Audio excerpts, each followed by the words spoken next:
Childhood had not prepared me for such a parallel reality. I was born in 1880 in the comfort of a bourgeois family from the outskirts of Mâcon in eastern France.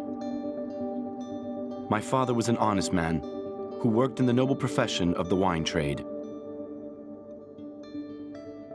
My brother and I were rigorously brought up by my mother to adhere to good manners. I believe I made them proud by choosing a career as an army doctor. Here I am in my early days, in 1903, in our beloved French Indochina, where I specialize in ophthalmology.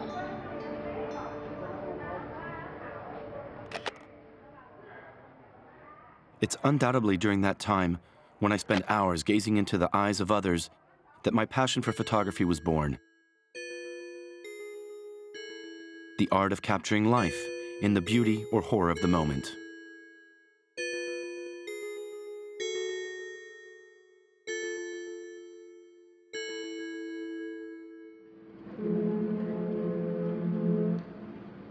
In 1906, I'm assigned to the Loire, a ship which will transport convicts to French Guiana. I will have all sorts of illnesses to treat, and even injuries if they end up fighting amongst themselves. I'm 26 years old and single. This is a new adventure opening up to me. At Saint-Martin-de-Ré, I can hear the clatter of the prisoners' feet on the cobblestones of the quayside. They're already wearing the hobnailed boots of convicts. They look like badly dressed children in their parents' clothes.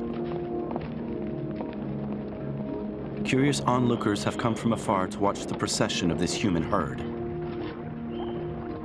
The spectators and I are certain of one thing. If these criminals have been convicted, it's because they've deserved it. If they did wrong, they should be punished.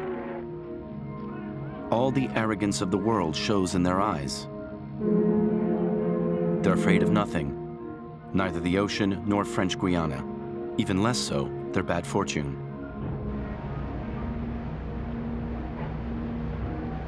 For a provincial like me, the Penal Colony is a distant land. 7,000 kilometers, 3 weeks at sea. An equatorial prison set aside for these immoral men, with whom I have nothing in common.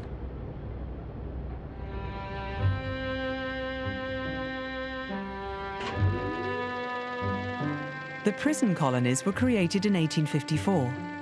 Prisoners of all kinds, whose status varied enormously, were detained there. Some of them, called the deported, were sentenced by the courts to forced labor. Others, called the relegated, were repeat offenders, considered irredeemable, whom the authorities wanted removed from society after their third conviction. The latter weren't subject to forced labor, but were obliged to work for the prison administration. In this way, French society, where social tensions were ever increasing, was freed of thousands of individuals, both petty criminals and other marginal characters considered undesirable.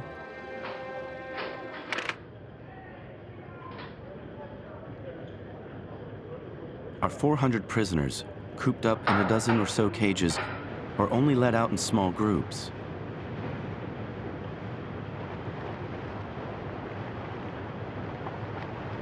A few of the deported, carrying out the ship's chores, allow themselves to be photographed.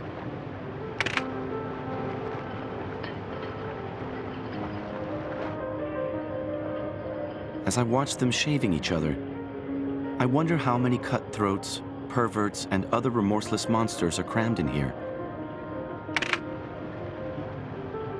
I look closely at their hands. Hands that have killed. Hands that have raped. From the major criminal to the simple thief, they all dream of escaping, to cut and run, as they say. Their cunning knows no bounds. During examinations, I discover that some of them are prepared to hide small oval cylinders in their rectums, made of wood or polished zinc, in which they keep gold pieces, a file, or anything else which might be useful in the event of escape. The rectum is, to some degree, the convict's safe.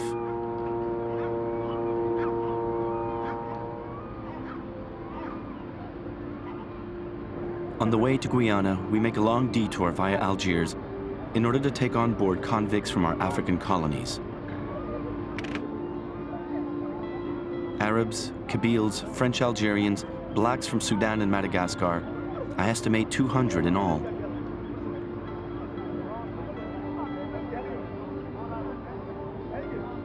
In the distance, I can hear the heart-rending wailing of the women as they watch their men leave.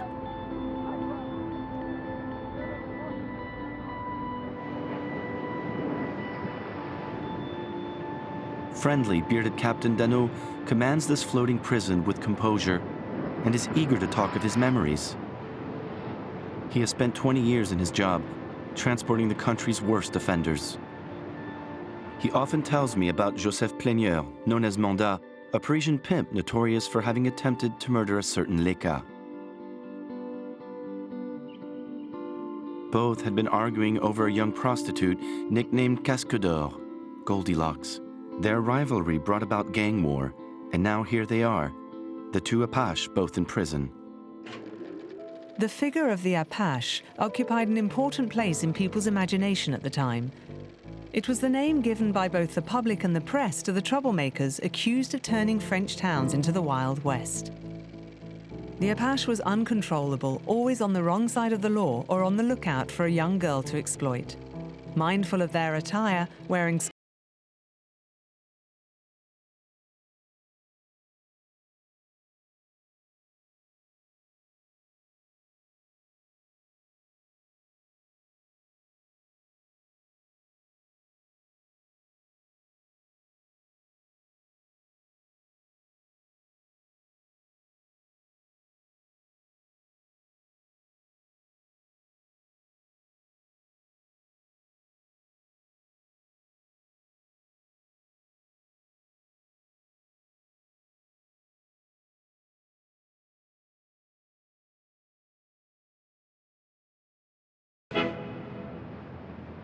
On the ship, we have a large infirmary with around 20 sick beds.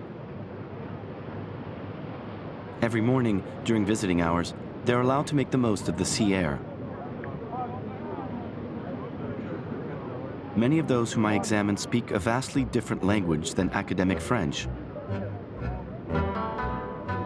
The Parisians are masters of backslang and don't say Paris, but Pantrouche.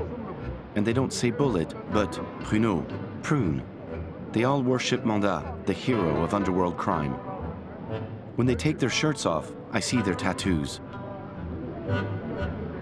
Brightly colored pictures which indicate a fragile state of mind, the desire to be noticed, yet which I capture on film with an ethnologist's curiosity.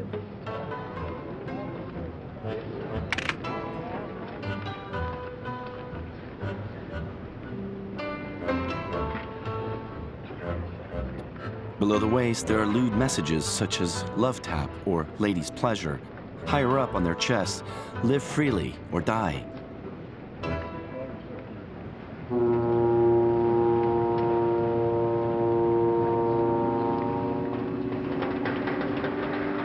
Arriving in Guyana, the fearless ones are full of joy. Perhaps they think they're in paradise with all these beaches and palm trees. Whereas I, on the other hand, feel very strange. As if I've been plunged into a land of tears and solitude. My whole body is paralyzed by the heat and humidity.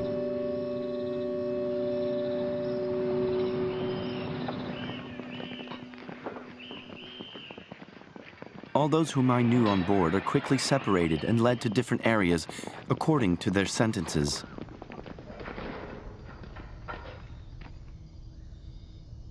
My sentence only lasts 3 to 4 weeks as I wait for a return ship.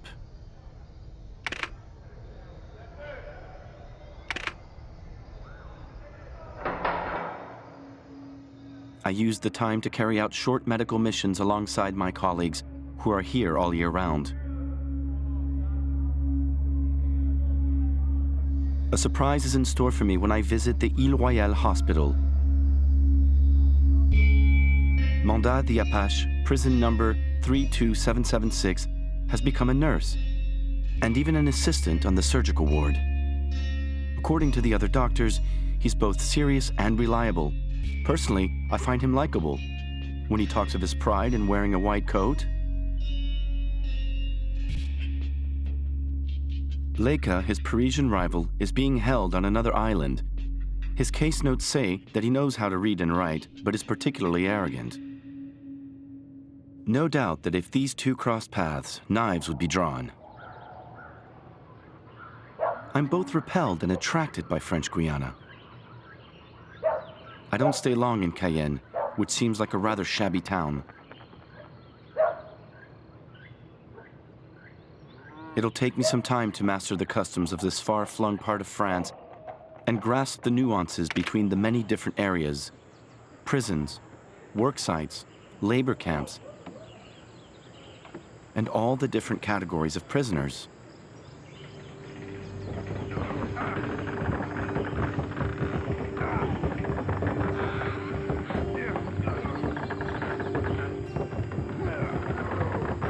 In all, there are about 6,000.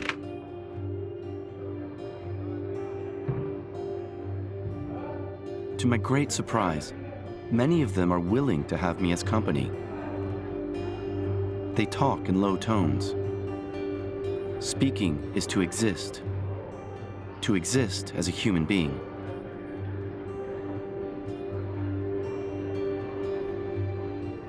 Their first words are about Guiana, the man-eater. Its rocks, its muddy waters, and its jungle are all traps, not to mention sickness and vermin. Survival rates are no more than 5 years. Successful escapes are very rare, if not miraculous.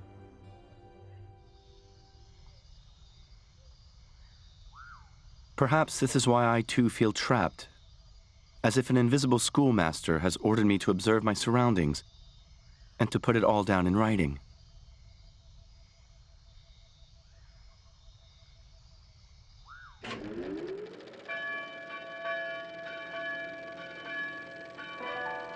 In 1906, direct accounts of the penal colonies were quite rare.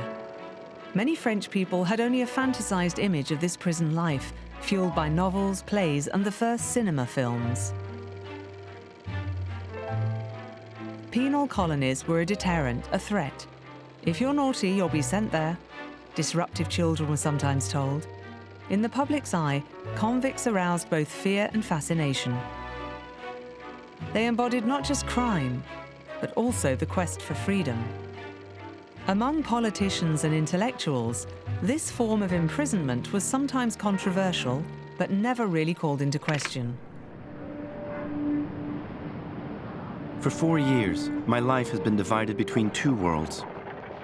In Paris, where I spend most of the year, I get to grips with a long apprenticeship in vaccination techniques at the Pasteur Institute. But my mission accompanying convicts is not yet finished. I leave for French Guiana every 6 months. Once in winter, once in summer, and always with my camera in hand. One morning I go to Île Saint-Joseph and visit the miserable prisoners who live in filthy cells, barely protected from the tropical rains. They live on the floor, like dogs, alongside the slop buckets. For them, solitude is more painful than hunger and more unbearable than scurvy. When they beg for an end to their suffering, I'm minded to think that the guillotine is preferable to imprisonment. Climbing a scaffold takes but a moment. The penal colony is for life.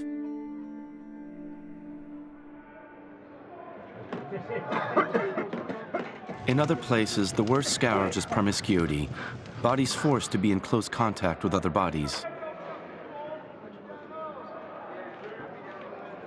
A number of convicts succumbing to the basest of instincts give themselves female first names and have carnal relations with those stronger than them.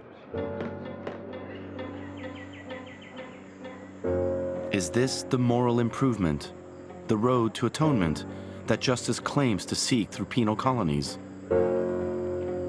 I've even seen some who actually live as couples. For example, the young Parot, a most vile murderer, has become the lover of his accomplice, Brancherie, a simpleton dominated by his unnatural desires.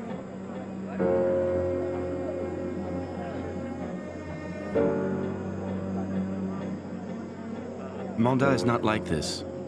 On every trip, I've enjoyed paying him a visit. He's quite healthy, but feels neglected by his Parisian fiancées. Over time, they've stopped sending him money. He tells me that he's forgiven them. I'm convinced that his role as a nurse has turned him into a better man. His colleague Brière, who works in the dispensary, sets an even better example. Sentenced to prison for having killed 5 children, this peasant claims his innocence with remarkable dignity. I have to admit that I tend to believe him.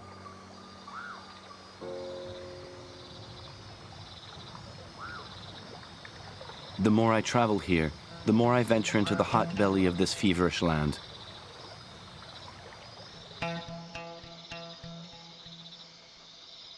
The most striking place is the Charvin penitentiary camp, holding 200 of the worst criminals in the heart of the swamp. Regulations oblige them to undress each other and to await their medical examination, naked, under the midday sun. They're no longer men, but half corpses ravaged by mosquitoes. One of them dies before my very eyes, with his exhausted companions barely registering any surprise. I automatically take the photo without really thinking about it, and it's as if it was imprinted in my mind forever. I can't wait to get back into the boat and escape.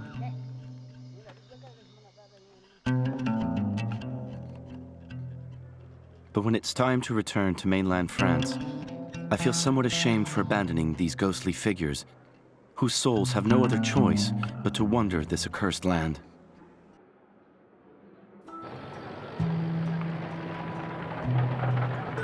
In 1910, Providence prevents me from setting foot in this purgatory ever again. On returning to Paris to finish my training at the Pasteur Institute, I make the acquaintance of Germaine, an elegant and sweet young woman. She is from a distinguished family with no connection to the medical profession. My beloved parents are overjoyed at our marriage. Germaine is the perfect wife, willing to follow me wherever my career as an army doctor takes me. It's to be New Caledonia, for a vaccination campaign for the indigenous population.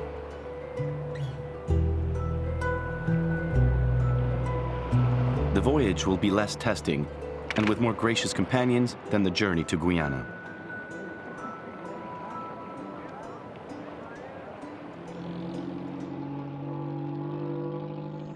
In Numia, we'll be living in a colonial house where we can sit and converse in the cool shade.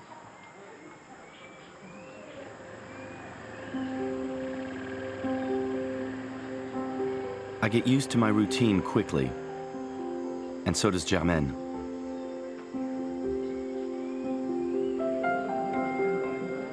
She's not afraid of accompanying me on my vaccination visits.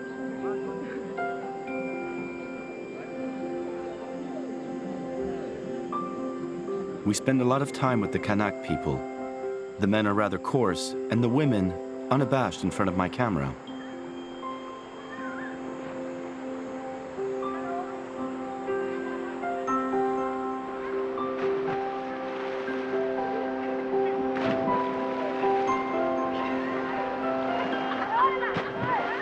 But it would seem that my fate is forever tied to convicts. They've caught up with me on the other side of the world. Another vaccination mission takes me to the local penal colony.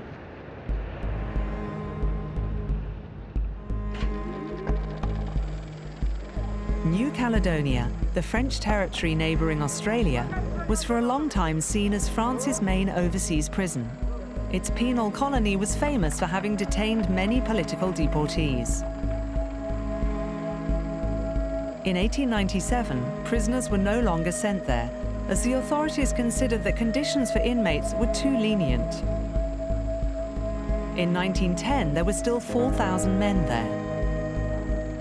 3/4 of them were supposed to be free, but either were not entitled to or had the means to leave the island.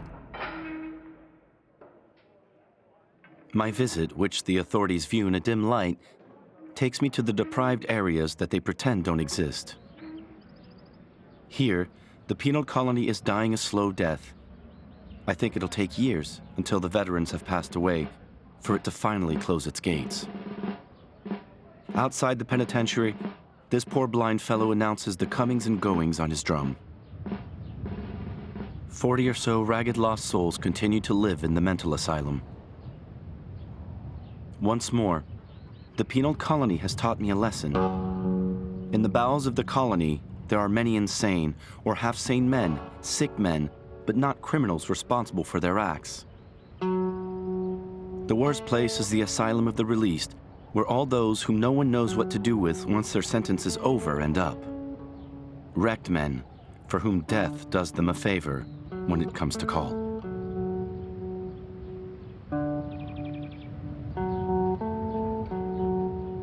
Solitary men, looking for rehabilitation in the eyes of a compassionate man.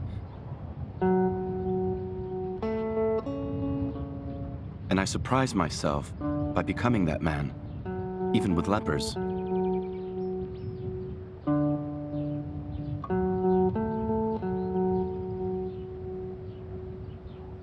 Some of them have only committed one mistake in their whole lives, but this mistake was considered a crime, and society has branded them. Is it entirely their fault that they've ended up in the penal colony? For many of them, everything was played out in childhood. Maybe I would be in their shoes if I'd had negligent or penniless parents. Penal colonies are like shipwrecks, a failure of the justice system. But lawmakers don't care a jot, sitting in the comfort of their Parisian offices. They turn a blind eye to the mistakes of the prison governance and the intolerable violence of certain warders.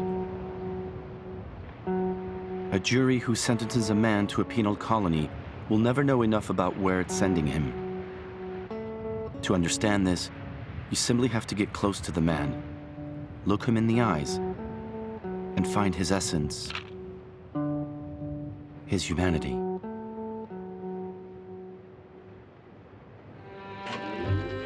In the following years, penal colonies were the subject of more intense criticism, especially after the publication in 1923 of a series of reports from Guyana by journalist Albert Londres. Nevertheless, they weren't banned until 1938, and the last convicts didn't leave Cayenne until 1954. In all, 100,000 prisoners endured the hell of penal colonies. Dr. Léon Collin continued his sparkling career in the colonies and on mainland France. After his death in 1970, his photos and archives stayed for more than 40 years in the attic of his house, until one of his grandsons brought them out of obscurity.